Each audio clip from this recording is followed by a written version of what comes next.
Boris Johnson's big reset of his premiership was at risk of unravelling this evening, just hours after the Prime Minister outlined his vision for Britain.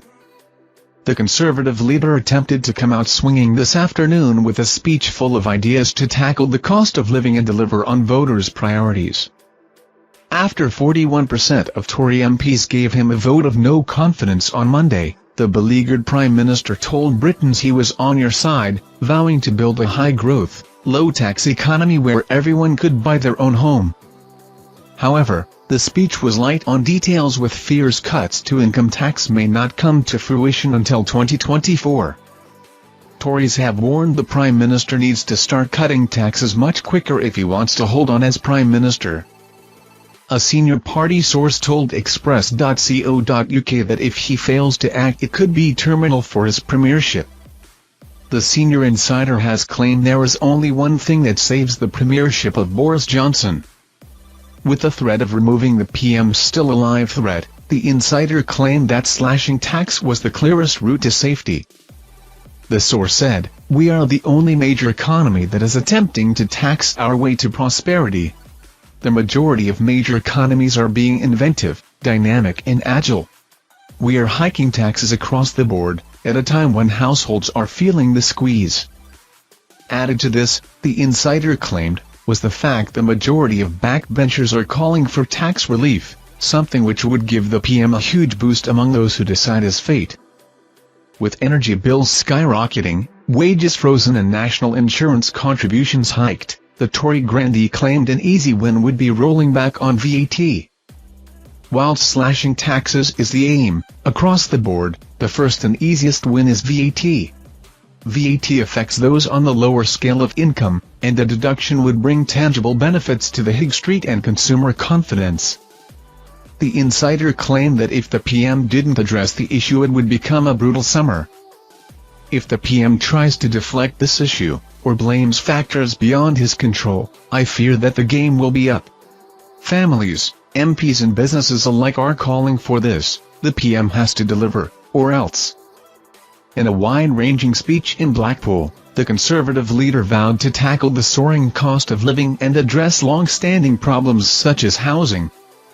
Hard-working Britons are currently facing the highest tax burden in 70 years, and polling shows 81% of voters are concerned about the ability to afford a home. The overall burden of taxation is now very high. And sooner or later, and I would much rather it was sooner than later, that burden must come down, Mr. Johnson said in a speech while failing to commit to a date. Over the next few weeks, this government will be setting out reforms to help people cut costs in every area of household expenditure, from food, to energy, to childcare, to transport and housing. Boris Johnson also confirmed plans to extend the right to buy to tenants of housing association homes. He said there are 2.5 million households whose homes belong to associations, saying they're trapped, they can't buy, they don't have the security of ownership, they can't treat their home as their own or make the improvements that they want. It's time for change. Over the coming months we will work with the sector to bring forward a new right to buy scheme, he said.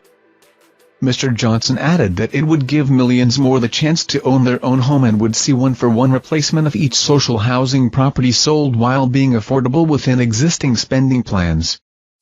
In a further effort to appease his backbenchers, he also committed to lowering government spending.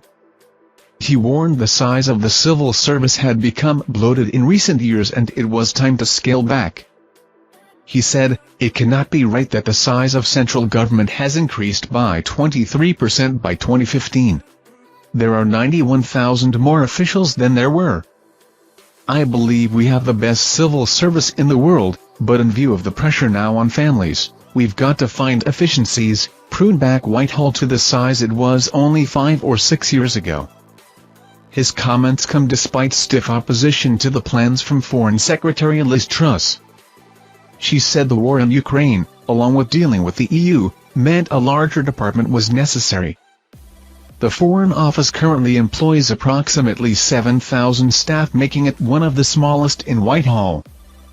The dissent has raised eyebrows in Westminster, with one Tory MP suggesting to Express.co.uk that she appears to be openly revolting in a bid to position herself for the leadership. "You have to create a vacancy first," they quipped about her efforts. Mr Johnson is reported to also have snapped at Ms Truss in a meeting of ministers yesterday, moaning about the South West Norfolk MP bringing in backbenchers to get their views on legislation intended to override parts of the Northern Ireland Protocol. The government will next week present a bill in Parliament to unilaterally take action over Brussels' heavy-handed implementation of Brexit customs checks. The ERG have been some of the most vocal critics of Mr Johnson for not taking action sooner. Members of the group were responsible for the downfall of Theresa May's time in No 10 after repeatedly refusing to back her deal with the EU. A Remain supporter in the 2016 election, the Foreign Secretary is still not trusted by some in the party when it comes to Brexit and has been working on gaining the support of the more hardline Eurosceptics. Publicly, Ms Truss continues to voice her support for Mr Johnson. She said earlier this week it was time to move on from internal party fighting after the Prime Minister survived the confidence vote. She tweeted, "Pleased that colleagues have backed the Prime Minister. I support him 100%. Now's the time to get on with the job." Thank you for watching our videos. Subscribe to our channel to get notifications when we post newest videos. Thank you and goodbye.